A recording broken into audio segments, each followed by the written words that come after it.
¿Cómo está el ánimo? ¿Bien? Qué bueno.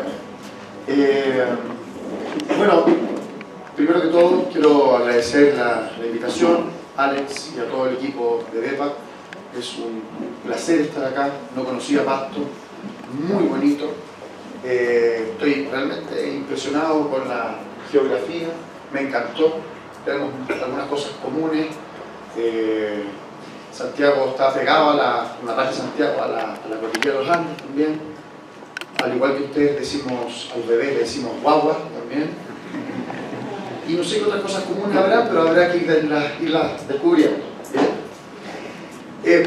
Lo que les quiero conversar tiene que ver con algo que nosotros llamamos manejo titulado. Manejo titulado significa tener una acción ante un paciente y que esa acción se vaya monitoreando de manera fisiológica, racional y lógica. La siguiente. Bien, Lucio es un paciente que ingresa politraumatizado. La siguiente.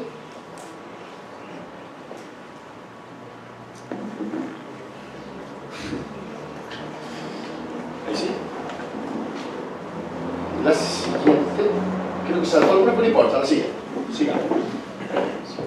Bueno, en este paciente traumatizado nosotros hicimos una evaluación y hicimos unas respuestas básicas, se le puso una vía venosa, se dio corticoides, alguien va a decir si está bien o no después, pero no importa, se le administrado fluido y se dio analgesia. Esto sería el estándar, más o menos, que se hace o que se practica en las clínicas veterinarias en Latinoamérica. Así, bueno, su periodo de conciencia variado, su patrón respiratorio cambió, se tornó taquicárdico. La siguiente. Lucio llevaba 2 días, su respiración era cada vez más agitada, es la clásica respuesta: doctor, pero ¿cómo va todo esto? Estamos haciendo lo posible. Bien. Se tornó anisocórico. La siguiente. La siguiente.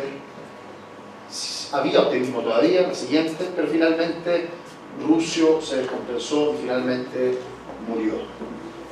Entonces viene el clásico concepto, por acá se me pregunta, es que ¿qué hicimos mal? A veces me llaman: César, tenía un paciente con todas estas características, ¿de qué se habrá muerto? ¡Wow! Es difícil saberlo, ¿no? Es difícil saberlo cuando uno ha hecho esfuerzos tremendos por salvar a un paciente. Sin embargo, hay cosas que siempre se puede dar más. La siguiente. Lucio se podría haber salvado, pero ¿cuál era el punto clave? La siguiente. El punto clave tiene que ver con el sistema de atención organizado. El punto clave tiene que ver cuáles son las competencias o las habilidades que tiene el médico veterinario para atender a ese paciente. La siguiente. Entonces vamos a hablar de un sistema que está fisiológicamente orientado, donde vamos a tratar de entender la magnitud del problema y si podemos monitorearla. Le voy a poner un ejemplo. Si hay un paciente con trauma craneoencefálico, ¿cuánta posibilidad tenemos de identificar el problema y de entender la magnitud del problema? Hoy por hoy en medicina veterinaria. ¿Qué piensan? Conversen, no pasa nada. Pueden hablar, podemos relajarnos. ¿Qué tope importante ver el manejo del paciente con trauma craneoencefálico? Que lo habla el doctor Quiroz. Por nombrar un ejemplo. ¿Dónde está lo difícil que ven ustedes del trauma craneoencefálico, que tiene que ver con el diagnóstico y luego evaluar la magnitud del problema? El estado de conciencia, pero el estado de conciencia es algo que tú tienes la capacidad de identificarlo, ¿no? Medir la presión intracraniana podría ser que eso tendría que ver con la capacidad de identificar el problema y la magnitud del problema. Pero hoy día incluso hay métodos no invasivos para evaluar la presión intracraniana que andan bastante bien. La ecografía de la colapsabilidad. La ecografía transcraniana es algo se puede hacer, ¿cierto? Está disponible, pero cuando aumenta la presión intracraniana, ¿por qué aumenta la presión intracraniana? Porque puede haber edema, ¿y por qué más? ¿Cómo? La inflamación, y esa inflamación normalmente produce un edema, ¿cierto? Sangrado. Cuando tiene un aumento, esto lo habla el doctor Quiroz, pero para un breve ejemplo, cuando tiene un aumento de presión intracraniana, un paciente con aumento de la presión intracraniana, tienen por trauma estoy hablando, básicamente 2 posibilidades. O tiene una lesión ocupante de encéfalo, o sea, tiene un hematoma, subdural, epidural, parenquimatoso, que ustedes quieran, tiene algo en la cabeza, que eso es neuroquirúrgico, sacan el hematoma y el paciente va bien. O la otra posibilidad, como dicen ustedes, que se le hinche el cerebro, en un edema cerebral, y en ese caso ustedes van a dar soluciones hipertónicas y van a mantener las vitales en rango normal. ¿Están de acuerdo? Entonces, pero ¿cómo veo si el paciente tiene una hemorragia o tiene una edema cerebral? Tomografía. ¿Cuán disponible está el escáner o la tomografía hoy día en la práctica clínica? Aguda, es decir, que me llega un paciente e inmediatamente lo puedo meter en el escáner. Prácticamente nula, o muy poco. ¿Estamos de acuerdo, no? Entonces, yo tengo que entender, de alguna manera, que cuando voy a enfrentarme a algunos escenarios, probablemente no voy a tener la capacidad completa de darme cuenta cuál es la lesión, y por lo mismo tampoco voy a poder estimar cuál es la magnitud del problema. Entonces, el clínico tiene que saber que va un poco cojo ante ciertas situaciones, y esas tiene que transformarlas, o se transforman en debilidades, o se transforman en fortalezas.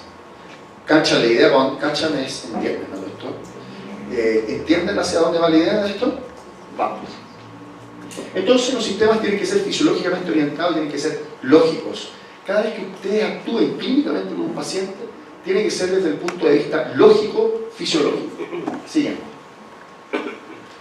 Bueno, creo que el soporte titulado es simplemente detectar cosas que se desvían. Bien, ejemplo, frecuencia cardíaca en una media más. ¿Cuál es la frecuencia cardíaca normal del perro? 80-120. Si tiene 130 está mal entonces. 70-110. Si tiene 120 está mal. ¿Cuál es la frecuencia cardíaca del perro? ¿Cómo? 160 en pequeños hasta 160. Hasta 160. O sea, 15 de frecuencia cardíaca está bien. 80-160. 80-160. O sea, si tiene 70 está mal. Yo pregunto, ¿ah? Fíjense que, pero es que esto es muy entretenido. Relajémonos un segundo, relajémonos. Charla, presentación, y hablemos, bueno, a calzón quitado no, porque después podría ser, no, pero hablemos sinceramente y con la mano en el corazón. Uno empieza a hacer las charlas y empieza, no, entonces el paciente con taquicardia, lactato, presión arterial, y a veces, y esto no es un tema suyo, esto es un tema mundial, a veces no nos hemos puesto de acuerdo en lo que es lo básico. Creo que esto debe ser, estos pobres señores de atrás, amigos míos, llevan 20 años escuchando hablar las mismas payasadas. Y me dicen, pero César, ¿por qué tan básica la charla a veces? Es que siento a veces que no nos hemos puesto de acuerdo en lo básico. Si no nos ponemos de acuerdo en lo básico, difícil que podamos avanzar a otras cosas. Cuando yo fui a la universidad, hace poco tiempo, en anatomía, perdón a los profesores de anatomía, hay profesores de anatomía acá, ayudantes de la Universidad de Anatomía, ¿no? Maravilloso que exista anatomía, pero yo no podría, ¿bien? Porque me gustan las cosas dinámicas. Pero igual el profesor de anatomía, en la primera clase, tiró algunos tips y dijo, la frecuencia cardíaca del perro es 80-120. Luego fui a fisiología, donde se habla de frecuencia cardíaca, obviamente, que es fisiología. Y el profesor me dijo de 70 a 130. Después fui a fisiopatología y me dijeron que era de 90 a 150. Después fui a semiología, me dijeron que era de 60 a 140. Después fui a medicina interna y me dije, corten ¿qué? Corten la cuestión, ¿bien? Me siento confundido, como un poco menos, ¿no? Me siento confundido. ¿Cuál, santo Dios mío, es la frecuencia cardíaca del puchísimo bendito perro? Porque todos me dicen puchísimos números distintos. Entonces, cuando nosotros hablamos de un soporte titulado, donde tenemos que hablar que las variables se desvían, tenemos que saber cuál es lo normal. O sea, si me desvío, si me da taquicardia, si estoy sobre 150, que eso es taquicardia, estoy desviado. Pero ¿cuál es mi rango de normalidad? Y ahí tenemos un problema. No nos hemos puesto de acuerdo y hemos conversado cuáles son las variables normales. Bueno, para dejar esto claro, es efectivamente de 60 a 140 la frecuencia cardíaca en perros grandes, ¿cierto? Medianos a grandes, y es de, perdón, dije de 60 a 140, ¿no? Sí, bien. Y en perros pequeños de 70 a 160. Por lo tanto, se hizo un promedio para la taquicardia. Si era entre 140 y 160, el Colegio Americano dijo 150 taquicardia. Pero usa el criterio clínico, usa el sentido común, querido. No es lo mismo 150 en un poodle que 150 en un gran danés. ¿Estamos de acuerdo? Entonces, el 150 es un número arbitrario, pero que sirve para ponernos de acuerdo en lo que estamos conversando. Tiene un contexto, además. ¿Bien? La siguiente. Vamos con la siguiente. Entonces, definitivamente el proceso homeostático, está todo bien en el organismo, viene un insulto y va a esa desviación. Que la desviación puede ser hipotensión, hipertensión, taquicardia, bradicardia, taquipnea, lo que ustedes quieran. La siguiente. Para eso vamos a conversar brevemente de 4 puntos, que en realidad son 5. Esta es otra cosa. Nosotros, y esto de nuevo, no es una cosa de acá, hablamos en Sudamérica y hablamos de signos vitales. Bueno, ¿dónde está? ¿Quién fue el señor Láser? ¿Quién tiene la fuerza? Yo voy a conectarla. Gracias. ¿Sabían que estos son los signos vitales, no? ¿Lo manejan? ¿Sí? Porque a veces nos preguntan, nos dicen, signos vitales. ¿Cuáles son los signos vitales? Uno dice, bueno, no tengo mucha idea cuáles son los signos vitales. ¿Cómo no voy a saber cuáles son los signos vitales si estamos hablando de, o sea, signos vitales? ¿Qué cosa más vital y más importante que los signos vitales? Voy a hacer un pequeño repaso de 10 minutos. Frecuencia del pulso, o frecuencia cardíaca, presión arterial, temperatura, frecuencia respiratoria, y se agrega un quinto signo vital que es, gracias.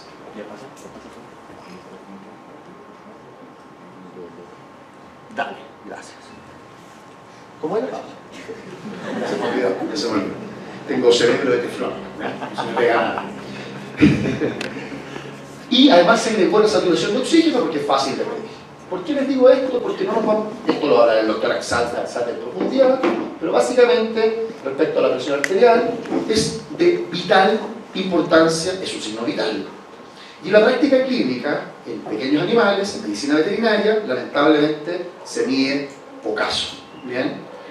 Y estamos basando nuestros objetivos de resucitación a través de frecuencias cardíacas y otras cosas que no sean la presión arterial. Y cuando uno va a preguntar por qué no se mide la presión arterial, hay muchos motivos.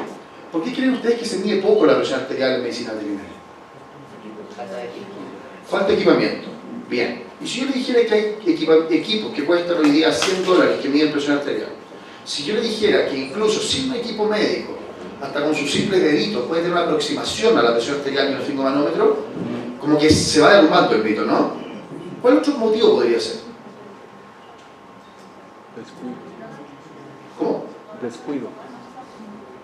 Los están igual como en la frecuencia cardíaca. También los rangos no los tienen. Los rangos no están claros, dice. Perfecto. Luego podemos mostrar rangos. ¿Qué otro motivo podría ser?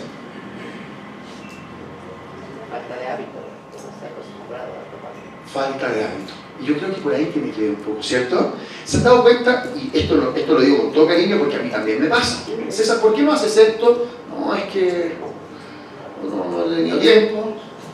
Es que, César, ¿por qué no has ido a sacar los papeles del auto? Estoy muy ocupado, tengo muchas cosas que hacer. ¿Por qué no he ido a sacar los documentos del auto? Tengo que ir a la municipalidad que es muy lejos. César, lo puedes sacar online. César, te va a tomar 3 minutos. Cuando uno se empieza a poner peros para hacer algo y se da cuenta que se está excusando, que, oiga, yo lo digo, yo lo hago también conmigo mismo, pero el factor es externo, la verdad es que habrá poco que cambiar. Pero cuando tú dices muy bien, dices, en realidad no lo transformamos en un hábito. Y ese hábito no lo hago porque creo que los equipos son caros, porque creo que es muy difícil el concepto o por lo que sea.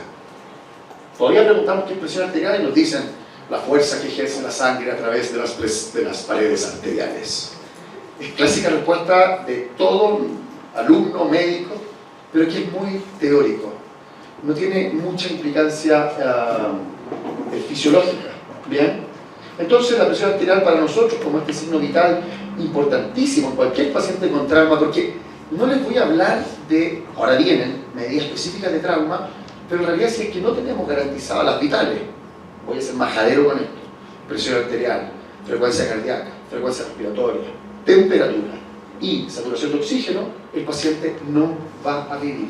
Ese es el piso, ese es lo primero. Esta es la sentada en la mesa con la muerte para negociar la vida de ese paciente. No voy a pensar ni en tubos de tórax, ni en ecografía, ni en nada, si es que no he pagado el piso, que de nuevo tiene que ver con los signos vitales. Entonces, simplemente la presión arterial es una presión que viene a través de un flujo hidráulico, una manguera, y esta presión va a estar dada por el diámetro de la manguera, que es la resistencia vascular, y el flujo que va a ser la llave o el corazón que va a emitir ese flujo. ¿Bien? Rangos de normalidad, tenemos varias proposiciones, pero normalmente las sistólicas, las presiones sistólicas deberían mantenerse por sobre 90 milímetros de mercurio. Hay nuevas aproximaciones a que el gato ojalá sea sobre 100 milímetros de mercurio. ¿Bien? Las presiones máximas, más o menos, estamos hablando en urgencia, están alrededor de 160 milímetros de mercurio. ¿Bien? Obviamente que un paciente que sea un insuficiente renal, que la clasificación IRIS ya le va a dar un puntaje a presiones sobre 140. Pero en el contexto de urgencia global, las presiones entre 90 o 100 hasta 160 de sistólica, que va a ser las que más vamos a medir. La determinación lo hará el doctor Alzate. Sin embargo, desde hace mucho tiempo que a nosotros nos gusta hacer presiones arteriales palpatorias. Hay varios, no varios, hay un par de trabajos ahora. Uno de ellos lo hizo un residente de nuestra clínica con las presiones palpatorias. El doctor Haskins ya nos había hablado de esto. Tiene muy buena correlación la presión sistólica palpatoria, usando los deditos, más un simple esfigmomanómetro. Tiene muy buena correlación con el Doppler y la invasiva. Mejor que la oscilometría. Mejor. Y mejor que cualquier oscilometría. Incluido PETMAP, SANTECH, lo que ustedes quieran. ¿Bien?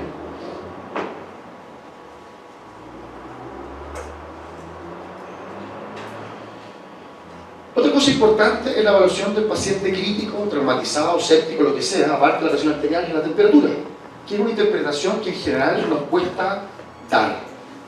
Quiero hacerle una pregunta a ustedes. ¿Por qué un paciente puede tener hablemos un poquito más, seamos más extremos, 41 grados? ¿Por qué?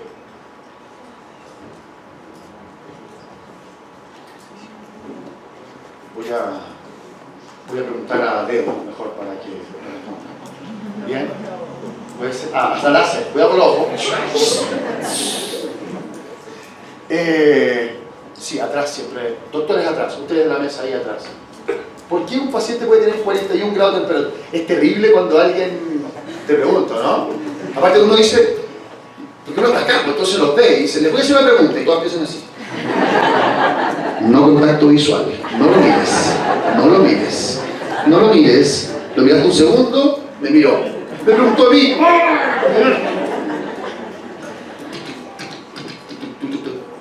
¿Por qué, doctores? ¿Alguno de ustedes ahí? Por favor. 41 grados de temperatura, ¿qué podría significar?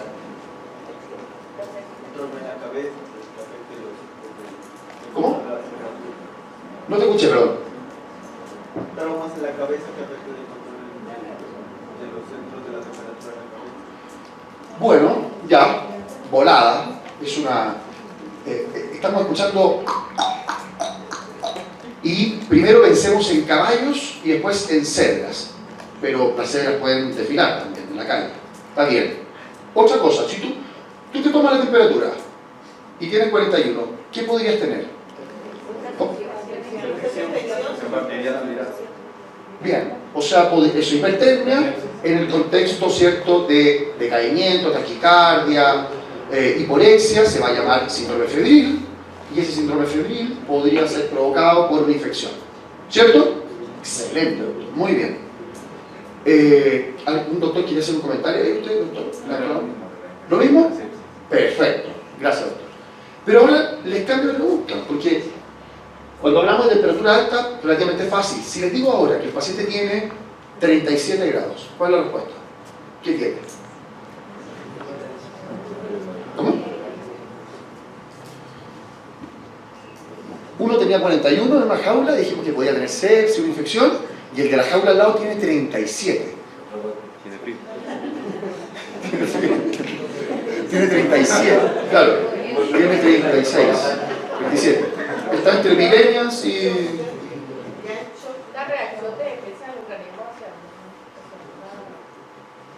Yo creo que más un estado de shock en ese momento. Ya está empezando a choquearse el cuerpo. Una sepsis, hipertensión. Discutan, vamos, denle. ¿Se escucha así o no? ¿Se lo escucha fuerte, bajo, para no estar así? O mejor así. Así. Bien, shock. Y usted me estaba diciendo, la doctora me estaba dando una explicación que el organismo estaba descompensado porque... ¿Quién era? No me acuerdo. ¿Allá? Doctora. ¿Cómo? El cuerpo ya no está reaccionando y entonces está bajando todo. Claro.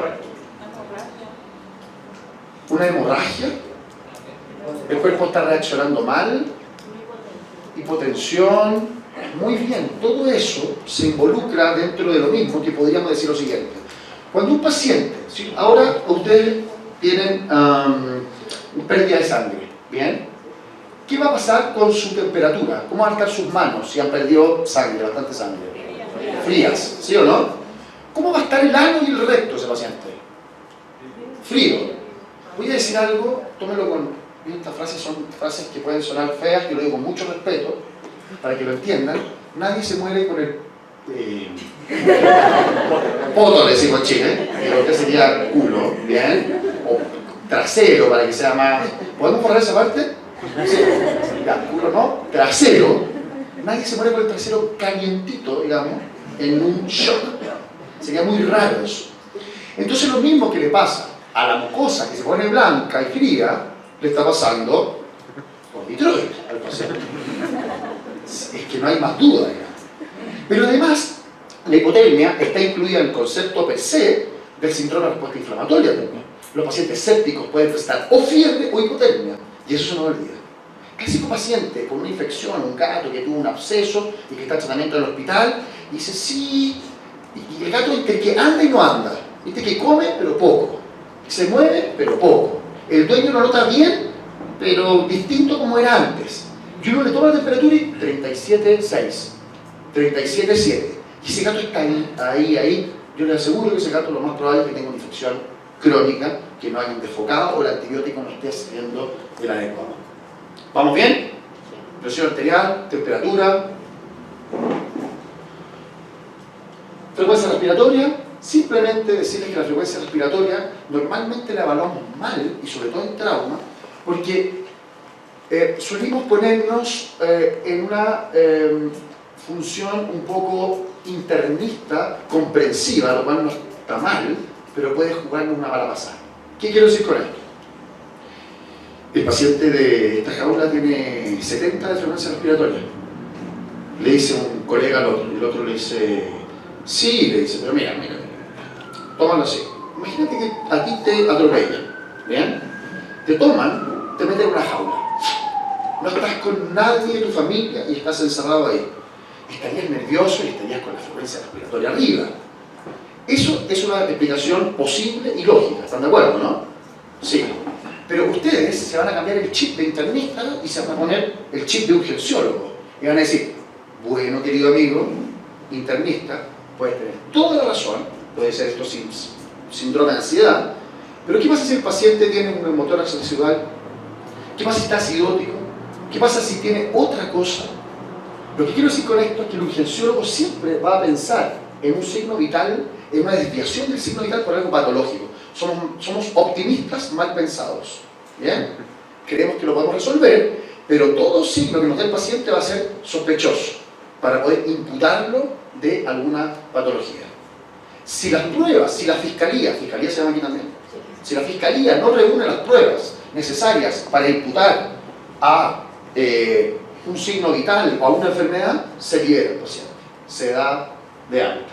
Pero si encuentro algún signo que me pueda imputar que esa frecuencia respiratoria está aumentada por algún proceso patológico importante, lo imputo. Bueno, la frecuencia cardíaca la vamos a dejar un poquito para más adelante porque no es que se complejice, pero la frecuencia cardíaca tiene una variación extremadamente potente respecto a su dinámica. Cuando estoy obteniendo las vitales, luego hago el famoso manejo titulado, que es un sistema basado en 4 patitas para nosotros, o 4 tips. ¿Bien? Las patas para nosotros son los puntos. Primer punto, diagnóstico de una desviación. Ese es el primer punto del manejo titulado. Voy a tener que diagnosticar que tienes o taquicardia, o hipotensión, o hipertermia, o hipotermia, o acidosis, o alcalosis, o coagulopatía, o lo que quieran. Desviación. Un evento morboso. ¿Bien? Pensemos en la frecuencia respiratoria en trauma, ya habíamos hablado un poquito recién, pero ¿qué podría ser la frecuencia respiratoria en trauma? Perfectamente que un paciente tenga una contusión pulmonar, tenga un dolor de la parrilla costal, fractura costal, desgarro del músculo intercostal. El paciente puede tener un derrame pleural traumático, que desde ahí puede ser desde quiroso hasta hemotórax, ¿cierto? El paciente puede tener un neumotórax, el paciente puede tener zonas consolidadas, el paciente puede tener millones de causas para respirar mal, producto de un trauma. Me van siguiendo, ¿no?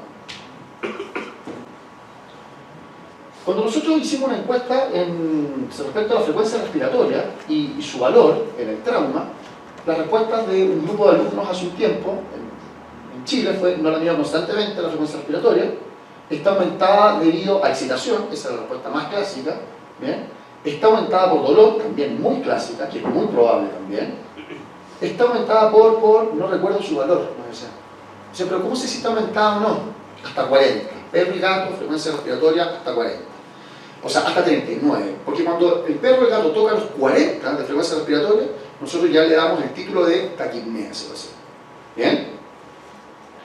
Y luego algunas personas decían que estaba disminuida. ¿Cuánto es el mínimo de la frecuencia respiratoria? ¿Se acuerdan?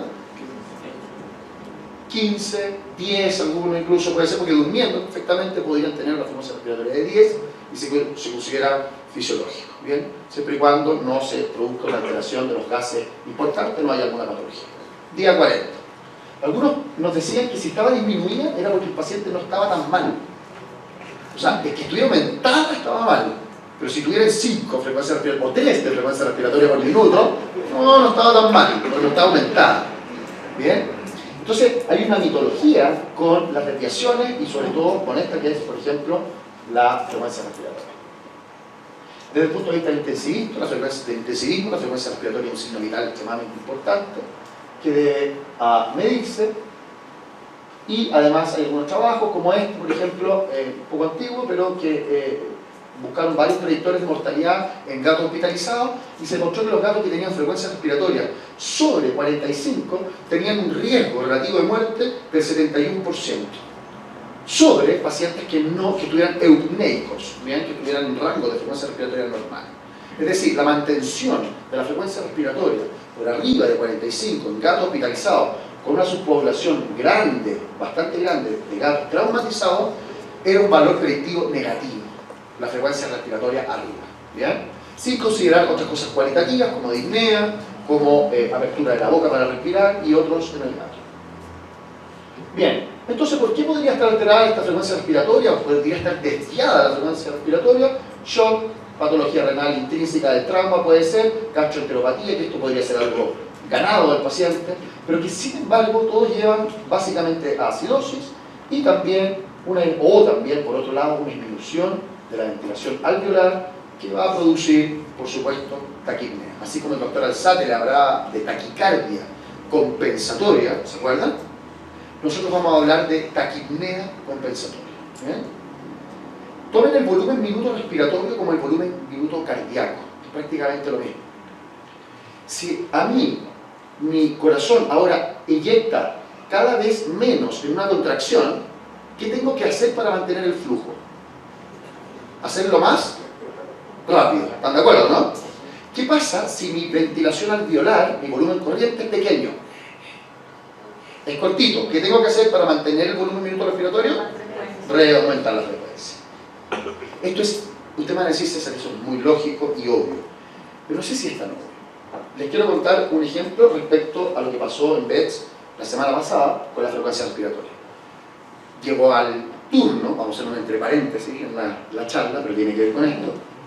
Llegó al turno y me dicen, César, qué bueno que llegaste, queremos los residentes queremos discutir este caso contigo. ¿Qué pasó? Y fue directamente, más sin presentarme el caso mucho, me dicen, estamos eligiendo el mejor protocolo de anestesia y sedación para este paciente. Y me lo apuntan.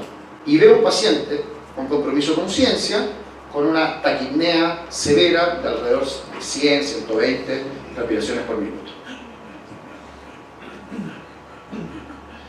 Y la pregunta directa fue, ¿cuál es el protocolo de sedación que deberíamos, el mejor protocolo de sedación que deberíamos aplicar en este paciente?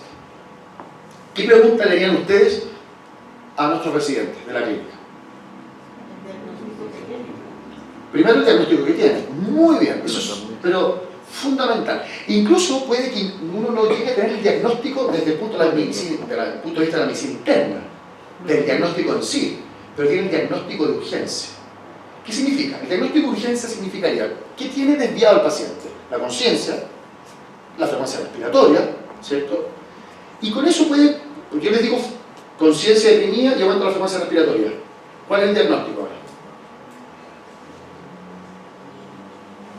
Puede ser meningitis, puede ser hipotensión, puede ser acidosis por insuficiencia renal, azotemia grave, sí, puede ser todas esas. No tengo el diagnóstico desde el punto de vista de la medicina interna, pero tengo el diagnóstico, tengo un prediagnóstico que involucra desviaciones.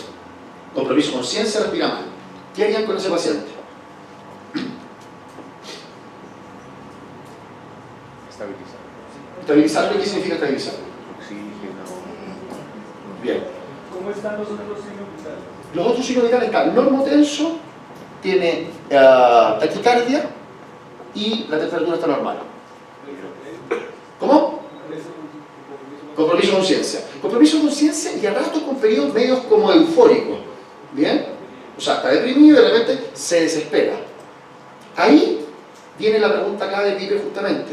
Los residentes en alguna clase o en algún momento tomaron una información y la transformaron en una información universal, no la contextualizaron. Yo les dije, la primera pregunta, no por qué, porque los por qué son infinitos, ¿no? En toda la vida, ¿por qué me hiciste eso? Por eso. ¿Para qué? ¿Para qué me hiciste eso? ¿Para qué quieres intubar? Cambiemos el por qué al para qué. ¿Para qué quieres intubar al paciente? Y ahí afloreció la respuesta mágicamente a los residentes. Para calmar su angustia respiratoria. Es decir, había una buena intención, porque ellos en alguna presentación vieron, el paciente con disnea hay que sedarlo. Porque a ustedes les gustaría estar disneico y estar absolutamente conscientes de esa hambre de oxígeno, probablemente no. Pero por otro lado, lo que no contextualizaron es que ese paciente, a ver, cuando se le hizo gases arteriales, bien, nos dimos cuenta que su CO2 estaba elevado. Es decir, su problema ventilatorio venía gatillado desde acá. No tenía un sistema respiratorio, un centro neumotáxico, ahí que le dijera, respira, respira bien, con esta profundidad. Estaba obnurado, deprimido, y esa depresión de su estado de conciencia lo llevaba a hipoventilar. Muy rápido, pero con un volumen de capacidad de mover el tórax muy pobre. ¿Se va entendiendo la idea? ¿Qué pasa si ese paciente lo cedo? Lo mato. Lo mato. O sea, el objetivo que tenían los residentes era casi que no respirara tan rápido para que no sufriera y no se viera así. Es como que yo les dijera a ustedes ahora que me haga un corte, me da hipovolemia, producto de la hipovolemia que hace mi corazón, más lento o más rápido. Más rápido.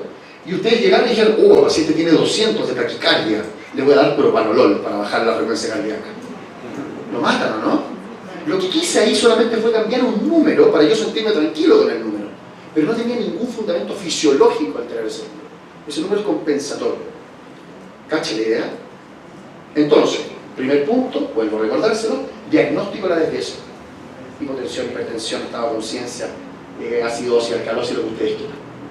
Segundo, corrijo la desviación.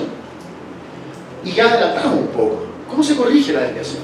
La desviación se corrige a través de un pensamiento fisiológico adecuado.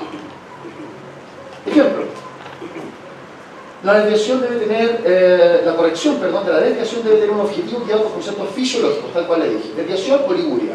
Tentación, diurético, clásico, ¿no? Paciente orina poco, un bolito furosemia. ¿Qué está haciendo el clínico ahí? Lo mismo que darle algo que baje la frecuencia cardíaca a un taquicardio hipotenso. Lo mismo que estaría haciendo los residentes, al darle sedantes a un paciente con taquipnea. Porque simplemente lo que quisiese hacer al darle un diurético es ver cómo varía un valor. Pancho. Derivado por politrauma, compromiso hemodinámico, sistólica de 60, bla, bla, bla. Se intúa, tiene un lactato 6.2, recupera una presión arterial de 100 milímetros de mercurio, pero se mantiene oligúrico. De nuevo, en la tentación, 0,3 ml kilo por hora, recuerden que 1 a 2 ml kilo hora es el estándar de un paciente hospitalizado de producción de orina. Pero resulta que este tiene 0,3, está oligúrico. De nuevo, puede llegar alguien y decir, diurético, dale furosemida 2 miligramos por kilo, 3 miligramos por kilo para que llene la bolsa. El objetivo no es llenar la bolsa de orina. Perdón, me equivoqué de foto. Bueno, no está acá. Sí, el objetivo no es que esta bolsa de orina se llene porque sí. Es que la corrección de la desviación sea fisiológicamente orientada. Otro médico dijo, ¿cuál es la presión arterial media de este paciente? Porque será sistólica. Y se le midió y resulta que el paciente tenía una presión arterial media de 50 milímetros de mercurio. Baja. La pregunta es, ¿el riñón filtra con presiones bajas?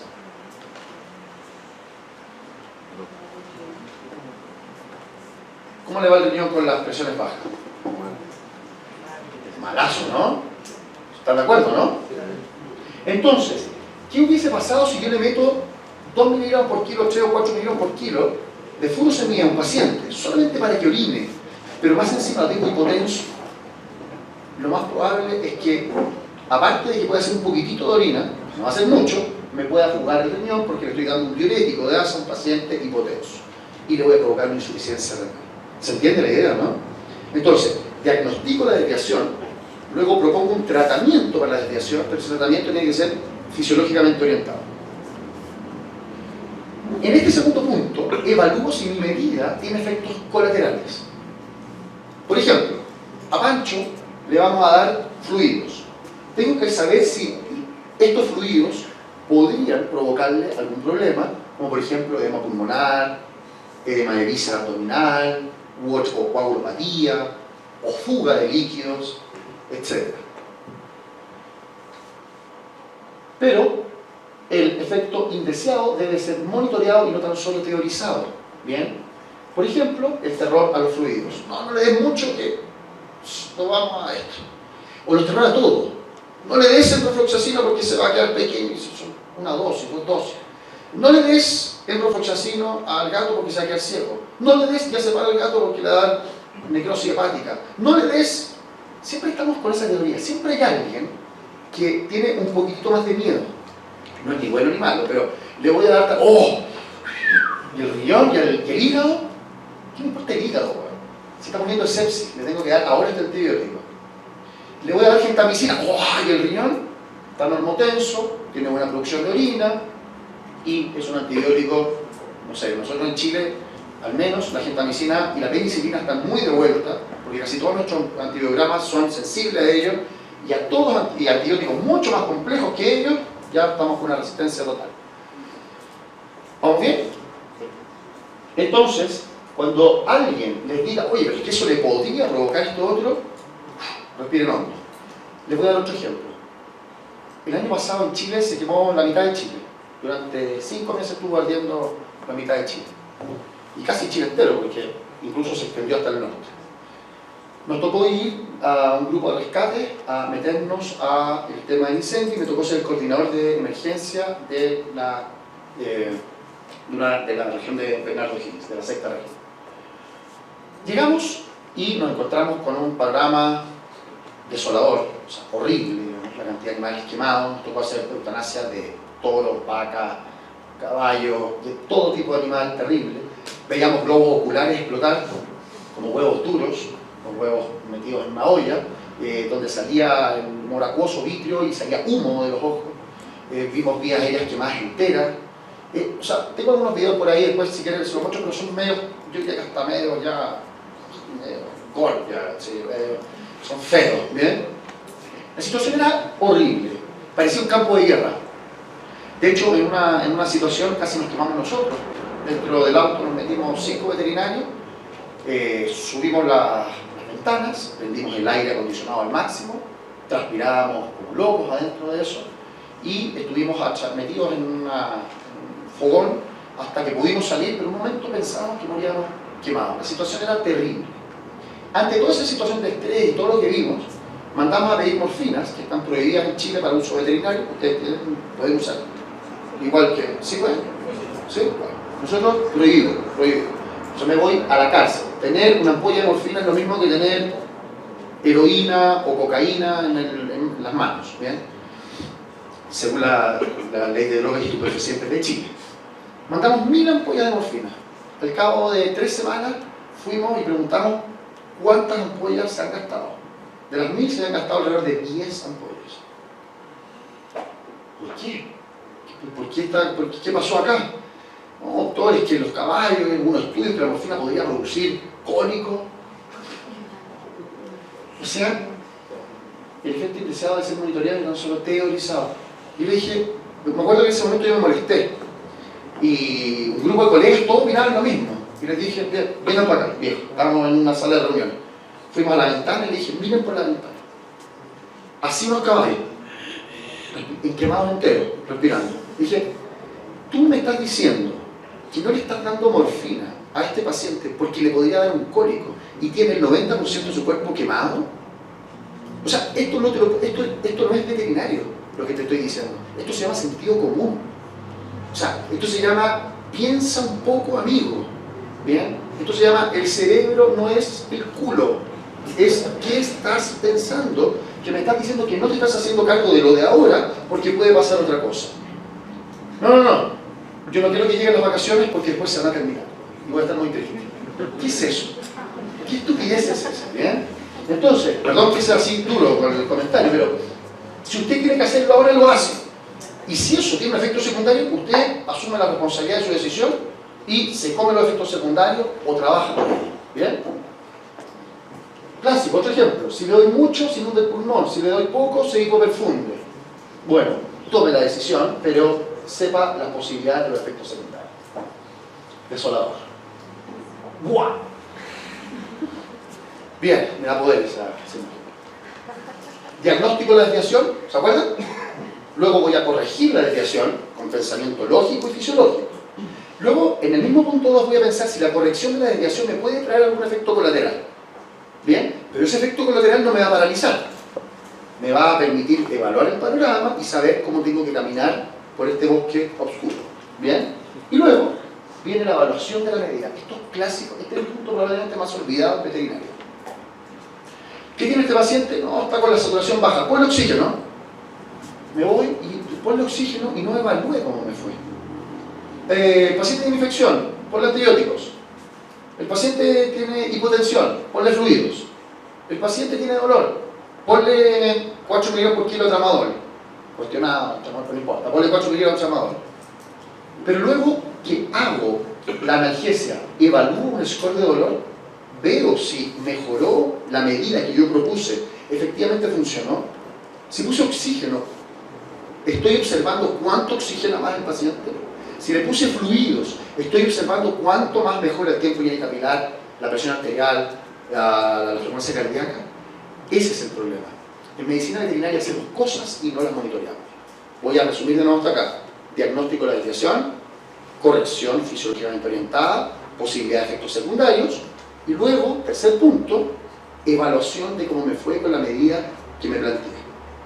Si la medida que me planteé en un trauma torácico era hacer bloqueo intercostales porque habían fracturas y además hago una analgesia interpleural y le pongo bupivacaína al tórax, una toracocentes, para provocar analgesia, lo que yo debería hacer es monitorear cómo me fue.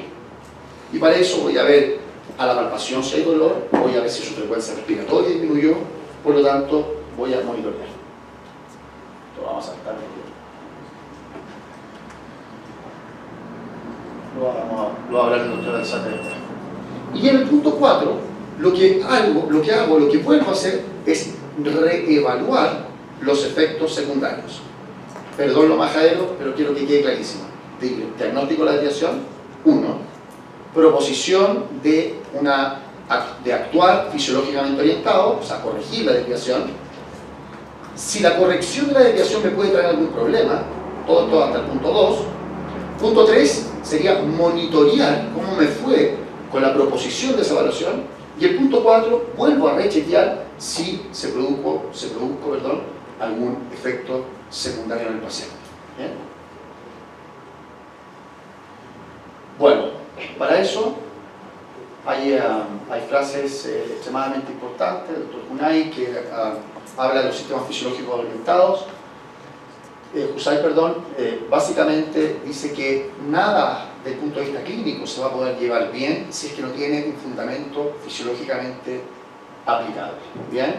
Entonces, es un sistema, como dijo titulado, es un sistema de 4, y como decimos en Chile, no le busque la quinta pata al gato. ¿Bien? Eso. Gracias.